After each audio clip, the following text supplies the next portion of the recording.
हर शख्स से मिलने से पहले आंखें आज उसकी हैसियत तोलती हैं और हमसे मिलने में, बात करने में ज़रा सावधानी बरतिएगा जनाब, क्योंकि शब्दों के साथ साथ हमारी कलम भी बोलती है, हमारी कलम भी बोलती है। नमस्कार, सत श्री अकाल, राम राम। मैं राजेश प्रसामिया आपका स्वागत करता हूं हमारे चैनल राजेश प्रसामिया टॉक्स पर। आज स्वागत करना चाहूँगा हमारे साथ प्रतिभा के धनी और हर एक फील्ड में इतने विद्वान, प्रखर लेखक, और पता नहीं बहुत सारी उपमाएं कम पड़ जाएंगी जो मैं उनके बारे में बोलूँगा। तो सबसे पहले ज़्यादा टाइम न लगाते हुए मैं यहाँ स्वागत करना चाहूँगा हमारे बड़े भाई, एक बहुत ही ओजस्वी प्रतिभा के धनी राजेश कश्यप जी टिटोली से। भाई साहब नमस्कार। नमस्कार जी राजेश जी, बहुत बहुत धन्यवाद, शुक्रिया बहुत बहुत आपका। सबसे कार्यक्रम आपका शुरू हो उससे पहले मैं धन्यवाद करता हूं आपका कि आपने मुझे अपने दर्शकों से रूबरू करवाने का मुझे एक सौभाग्य दिया, और आपने जिन उपमाओं के, जिन चीज़ों से मुझे नवाजा शब्दों से, तो वो आपका बड़प्पन है। बहुत शुक्रिया आपका। सर, सौभाग्य हमारा है कि इतने बिजी शेड्यूल से आपने टाइम निकाला और हमारे दर्शकों के साथ आप जुड़े। आज हम लोग बात करेंगे कि लेखनी में कितनी ताकत होती है, शब्दों के बाद में लेखनी क्या क्या मुद्दे उठाती है, और सर ने क्या क्या मुद्दे उठाए हैं, किन किन मुद्दों के ऊपर बेबाकी से लिखा है। सबसे पहले एक चीज़ मैं आपको बता देता हूँ। आज बताते हैं कि लेखनी बिकाऊ हो गई है, लेकिन नहीं, यहाँ पर इन्होंने जिस उम्मीद के साथ समाज को इनसे जो उम्मीद थी, उस उम्मीद पर खरा उतरते हुए बगैर किसी का फेवर किए एक स्वतंत्र रूप से जो लिखा है, इनकी रचनाओं के बारे में जानेंगे और कितने सारे अवार्ड्स इन्हें मिले हैं उनके बारे में जानेंगे। किस किस फील्ड में इन्होंने काम किया है। ना सिर्फ ये एक समाज सेवी हैं, प्रकांड विद्वान हैं, प्रखर लेखक हैं, और बहुत सारी उपमाएं जो अभी भी कम पड़ेंगी। तो सबसे पहले ये जानते हैं सर के शुरुआती जीवन के बारे में। सर, जब आपकी शुरुआत हुई, जब आपको ये आभास हुआ कि मुझे कुछ करना चाहिए और आपने समाज को इतना कुछ दिया है, तो इसकी इंस्पिरेशन आपको कहाँ से मिली और ये शुरुआत कैसे हुई? सर, मेरी जो प्रेरणा का जो मूल स्रोत है मेरे माता पिता हैं। वाजिब। मेरे माता पिता ने गरीबी में हमें पाला पोसा। इतनी गरीबी बहुत ज़्यादा उन्होंने देखी है। मेरे पिताजी ने टोकरे बनाए हैं और मेरी माँ ने सब्जियाँ बेची हैं टोकरे में, और खेतों में भी काम किया, मजदूरी भी की है। और जो खून पसीने से जब आप कमाते हो, अपने बच्चों को खड़ा करते हो, तो आशीर्वाद उन्हीं के खून पसीने का होता है। और आज मैं जो भी हूँ, मैं अपने माता पिता के खून पसीने से का जो मेहनत का परिणाम होता, उसके फल स्वरूप हूँ इस वक्त में। अगर हम सक्सेस हुए तो अपने माता पिता की नेक कमाई से। एक ऐसा दौर था जब 10वीं थी, 10वीं के बाद आगे पढ़ने का कोई मतलब ये नहीं था, चांस है कि भी पढ़ पाएंगे, लेकिन मेरे मन में कहीं ना कहीं कसक ये थी कि मैं आगे पढ़ूं। गुरुजनों का आशीर्वाद रहा, तो उनकी बदौलत मैं एक के बाद एक अच्छी अचीवमेंट लेता चला गया। पिताजी गए मेरे टीचर के पास, उनकी सलाह ली। उनकी सलाह ये थी कि आप ITI में डलवा दो, ITI से कोर्स करेंगे, टेक्निकल कोई चीज़ आएगी तो फिर आप अच्छे से कामयाब हो जाओगे, दिहाड़ी मजदूरी में नहीं फंसोगे। तो पिताजी ने माना। ITI में जाने के बाद क्या हुआ कि रेगुलर जो पढ़ाई होती है 11वीं 12वीं फिर BA तक, वो लाइन हट गई। फिर टेक्निकल उसमें चले गए। प्रायोरिटी पे हमने ले लिया लैंड सर्वेयर। लैंड सर्वेयर का जैसे कोर्स पूरा हुआ, और मैं ITI में फर्स्ट नंबर पर था। मुझे इनाम भी दिया गया, वहाँ पर सम्मानित भी किया गया। NCC भी मैंने ली थी, A और B सर्टिफिकेट हो गया था। फिर क्योंकि मेरा मन ये था मैं आर्मी में जाऊँ, और C सर्टिफिकेट के लिए स्पेशल रैंक मिलता, स्पेशल कमीशन मिलता, वो सेकंड लेफ्टिनेंट होता था। अब तो लेफ्टिनेंट से होता है। तो उस मन से कि भी 1 साल और ITI में मौका मिल जाए तो मैं NCC भी C सर्टिफिकेट ले लूँ।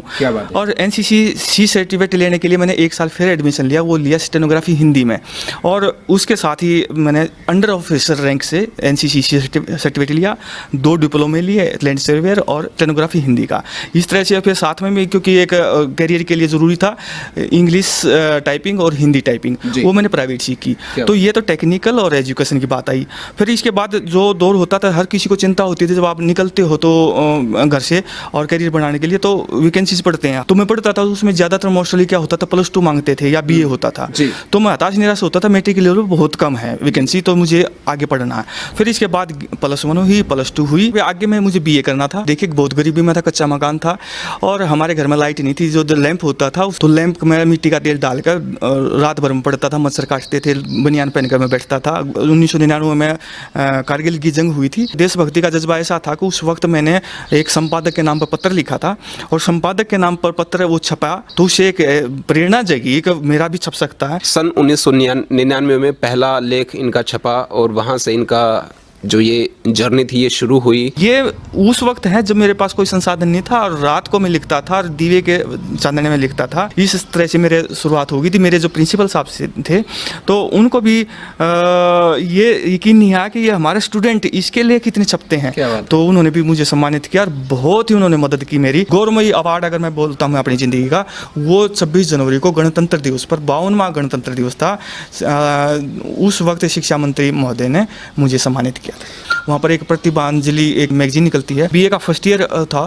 तो उसी दौरान पहले साल में ही मुझे स्टूडेंट एडिटर बनने का मौका मिला था। और उसी दौरान फिर मैं आकाशवाणी रोहतक से जुड़ा, जिसमें युवा संसार कार्यक्रम में मैं युवाओं के बीच में बोलता था। फिर जो हरियाणा की कुरीतियाँ और रूढ़ियाँ हैं उन पर भी लिखने का मुझे मौका मिला। तो मैंने जो मुद्दे थे हरियाणा की उस संस्कृति से जुड़ी रूढ़ियों पर, उसमें मैंने नाटक और नाटिकाएँ लिखी और वो भी सिलेक्ट हुई आकाशवाणी में। भांडा फूट गया है, सूली का टूक है और ऐसे ऐसे सामाजिक मुद्दे उठाए जो महिला प्रधान नाटक थे। इन्हीं के चलते फिर समाज सेवा के साथ साथ जुड़े। और पहले मैं जिस सामाजिक संस्था से जुड़ा वो हरियाणा अम्बेडकर संघर्ष समिति थी लाखन माजरा में। उन्होंने मुझे वरिष्ठ उपाध्यक्ष प्रदेश का मुझे बनाया। एनजीओ भी से भी जुड़ गए, लेखन से भी जुड़ गए। फिर भूमि भास्कर है, जागरण है, दैनिक ट्रिब्यून है, पंजाब केसरी है।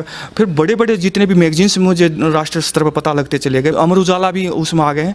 तो उन्होंने उसमें स्थान दिया, मुझे बहुत अच्छा मानदेय भी दिया है। इन्हीं दोनों चीज़ों से मिलाकर एक समाज सेवा की लाइन बनती चली गई, एक लेखक की कलमकार की बनती चली गई, creative writing and social service. इसके लिए 2 दर्जन से ज़्यादा अच्छे सम्मान बड़े बड़े लेवल पर मिले हैं देश और प्रदेश के साथ साथ अंतर्राष्ट्रीय स्तर पे भी। मैं उन्हीं सब सामाजिक संस्थाओं का जो अवार्ड जिन्होंने दिए हैं, मैं सबका बहुत बहुत दिल से धन्यवाद करता हूँ। उन्होंने मेरी इतनी मदद करी, पहचान बनाने में इतना मुझे मान सम्मान दिया। मैं एक का तो नहीं ले सकता, लेकिन सभी का बोलता हूँ, जितने ने मुझे सम्मानित किया है, मैं सबका हृदय से आभारी हूँ। धन्यवाद। क्या बात है। लाइफ में इतनी ऊंचाइयां छूने के बाद, इतनी बड़ी कलम बनने के बाद भी ज़मीन से जुड़े रहना अगर आप सीखना चाहते हैं तो आपके सामने एक आइडियल हैं राजेश कश्यप टिटोली जी। अगर आपने दर्द को झेला, संघर्ष को झेला है, उन विपरीत परिस्थितियों को झेला है, तो आप उनसे वाकिफ़ होंगे, परिचित होंगे। और सिर्फ एसी रूम में बैठ के या शान शौकत का ज़िंदगी जी के आपको पता नहीं गरीबी क्या है, संघर्ष क्या है, चुनौती क्या है, धरातल पर क्या है। जो आज मैं बोलता हूँ वो वही देन है और वही चीज़ें हैं जो मैं ज़िंदगी जी का हूँ। मेरी कलम का राज और मेरी जो आदर्श की वो है, तो मैं मुंशी प्रेमचंद जी को फॉलो करता हूँ। चुनौतियाँ बिल्कुल हैं, चुनौतियाँ आई हैं, आज भी चुनौतियों का सामना मैं कर रहा हूँ। और पहले मैं लिखता था, आज मैं टीवी पे भी बोलता हूँ। और जब टीवी का जिक्र आता है तो जिस तरह मैं प्रिंट में बैनर में मैं अपना जन्मदाता के तौर में हरिभूमि को मानता हूँ, ऐसे ही इलेक्ट्रॉनिक मीडिया में मैं खबर फास्ट चैनल को मानता हूँ। दिल्ली से चल रहा है खबर फास्ट, प्रतिष्ठित चैनल है, उसमें सार्थक संवाद आता है। उसमें मैं अक्सर 7 से 8 बजे तक शाम तक होता हूँ बातचीत में, डिबेट में। जब भी मौका मिलता है वो मुझे उस कार्यक्रम में मौका देते हैं। मेरे करियर की शुरुआत हुई थी एक स्टेनोग्राफर हिंदी के इंस्ट्रक्टर रूप में हुई थी। जन शिक्षण संस्थान है, वो मानव संसाधन विकास मंत्रालय के तहत चलता था सर। वहाँ से मैंने 1000 रुपये में मैंने नौकरी शुरू की थी। 2 घंटे मुझे पढ़ाना होता था। इंचार्ज की जिम्मेवारी दी गई, फिर उसके बाद असिस्टेंट प्रोग्राम ऑफिसर बना दिया गया। फिर इस तरह तरक्की करते करते मैं आज उसी इंस्टीट्यूशन में जो 1000 में लगा था, जो सबसे टॉप की पोस्ट है, डायरेक्टर निदेशक के रूप में। आज मिनिस्ट्री चेंज हुई है, मोदी सरकार ने बदली है। वो पहले मानव संसाधन विकास मंत्रालय के तहत ये जन शिक्षण संस्थान देश भर में चलते हैं और डिस्ट्रिक्ट लेवल पर। और आज वो है स्किल डेवलपमेंट एंड एंटरप्रेन्योरशिप, कौशलता विकास एवं उद्यमशीलता मंत्रालय के तहत ये आता है जन शिक्षण संस्थान। आज मैं उसके निदेशक के रूप में कर रहा हूँ काम। मैं कोई भी अधिकारी रहा, मैं जिस लेवल पर हुआ, छोटे पद से सबसे बड़े पद तक पहुंचा हूँ। इस बीच में मुझे एक बहुत बड़ा एक सुकून मिलता है, सौभाग्य मिलता है राजेश जी, कि 15,000 से ज़्यादा लोग हैं जो 15 से लेकर 45 साल के बीच में हैं, जिनकी उम्र गरीब है, ज़रूरतमंद है, कम पढ़ा लिखा है, अनपढ़ रह गया है या नौसाक्षर है, और या 10वीं 12वीं से या स्कूल से ड्रॉप आउट हो गए हैं या अनपढ़ रह गए हैं। उन लोगों को स्वरोजगार देना, उनको अपने पैरों पर खड़ा करना मुख्य मकसद होता है। और इस दौरान मैं सहायक एक माध्यम बना हूँ भगवान की दया से, आपसे भी दुआ से, कि 15,000 से ज़्यादा लोग, लड़के भी हैं, लड़कियाँ भी हैं, महिलाएँ भी हैं, पुरुष भी हैं, जिनकी उम्र 15 से 45 साल के बीच में, आज वो सम्मान की ज़िंदगी जी रहे हैं, अपने घर पर बैठ कर स्वरोजगार कर रहे हैं, बहुत जगह वो नौकरी भी कर रहे हैं, बहुत अच्छी कामयाबी के साथ वो अपने परिवार को चला रहे हैं। तो मैं सबको बधाई देता हूँ। उन्होंने अपनी मेहनत से संघर्ष करके उन्होंने वोकेशनल ट्रेनिंग की है और डिप्लोमा लिया और आगे बढ़े हैं, वो ज़िंदगी को कामयाब बनाया है। उन सबको दोबारा फिर मैं बधाई देता हूँ कि उन्होंने अपनी खुद की ज़िंदगी को कामयाब बनाया है। देखो, 2 लाइन है मेरी ज़िंदगी में कि खुद ही को कर बुलंद इतना कि हर तकदीर से पहले खुदा खुद बंदे से पूछे बता तेरी रजा क्या है। आज जरूर कहना चाहूँगा बहुत सारे ऐसे हैं जो भ्रष्टाचार की भेंट चढ़ गए प्रोजेक्ट, और गवर्नमेंट से भी मैं बार बार लिखता रहा हूँ, बोलता रहा हूँ। तो इसमें पैसा खाने वाले बहुत लोग बैठे हैं, गरीब आदमियों को लूटने वाले लोग बहुत बैठे हैं, बहुत सारी ऐसी ऐसी चीज़ें चली हुई हैं। आज भी मैं चुनौतियों का सामना करना पड़ रहा है मुझे भी। तो ये हमारे जो कल्याण के लिए, हमें आगे बढ़ाने के लिए वो भ्रष्टाचार की भेंट ना चढ़े, तो हमें आगे आना पड़ेगा, हमें खुद जागरूक होना पड़ेगा। मैंने जो स्वतंत्रता सेनानियों पर भी काम किया था, महर्षि दयानंद विश्वविद्यालय में चौधरी रणवीर सिंह हुड्डा शोध पीठ बनी थी, उसमें स्वतंत्रता सेनानियों के बारे में हमने 7.5 साल तक लंबा चौड़ा काम किया। और मेरी इच्छा ये है कि तो इन स्वतंत्रता सेनानियों को जो नहीं हम जानते हैं इतना, तो उन अनजाने चेहरों के बारे में भी कुछ रिसर्च वर्क किया जाए। ये नहीं कहते कि हमने बहुत कुछ नया करके दिखा दिया, लेकिन एक गरीबी से दौर से निकल के एक लैंप के चांदने में से बीए तक मेरे घर में कोई लाइट नहीं थी। पड़ोस से हमने एक बल्ब के लिए लाइट लेनी पड़ी थी, और तब से मेरा स्टार्ट है। और एक जो 10वीं से ऊपर नहीं जा सकता था बंदा, आप सबके सहयोग से, मैं आप सबको ही कह रहा हूँ, क्योंकि जितने लोग आप देख रहे हैं, आप बड़े भी हो, बुजुर्ग भी हो, कॉलेज के मेरे प्रोफेसर भी देख रहे होंगे, मेरे टीचर्स भी देख रहे होंगे, मेरे मित्र भी देख रहे होंगे, मेरे मैं सबका नाम तो नहीं ले सकता, मेरे माता पिता भी देख रहे होंगे, मेरे रिश्तेदार भी देख रहे होंगे। सबके सहयोग से एक जो 10वीं से आगे नहीं जाने की उम्मीद थी, वो ITI में भी गया है, वो डिप्लोमे भी ढेरों लिए हैं, दर्जनों लिए हैं। फिर उसके बाद ना केवल 10वीं 11वीं 12वीं, फिर BA, फिर MA, फिर डबल MA, फिर एक अखबार नहीं हज़ारों अखबार, फिर मीडिया, फिर 6 किताबों से ऊपर लिख चुका हूँ, सिलेबस में भी मेरी किताबें लगी हैं। लाइफ में इतनी ऊंचाइयां छूने के बाद भी ज़मीन से अगर जुड़े रहना सीखना है तो वो राजेश कश्यप टेटोली जी से आप सीखिए। और इनका शेड्यूल इतना बिजी रहता है, आप ट्रस्ट करिए, खुद के लिए जीने के लिए टाइम नहीं होता है, क्योंकि ये दूसरों के लिए जीते रहते हैं। और इतने बिजी शेड्यूल से टाइम निकाला हमारे लिए, हमारे दर्शकों के लिए, हमारे साथियों के लिए। तो राजेश रेसामिया टॉक्स करें कुछ ऐसा कि दुनिया करना चाहे आपके जैसा, बिल्कुल आपके जैसा।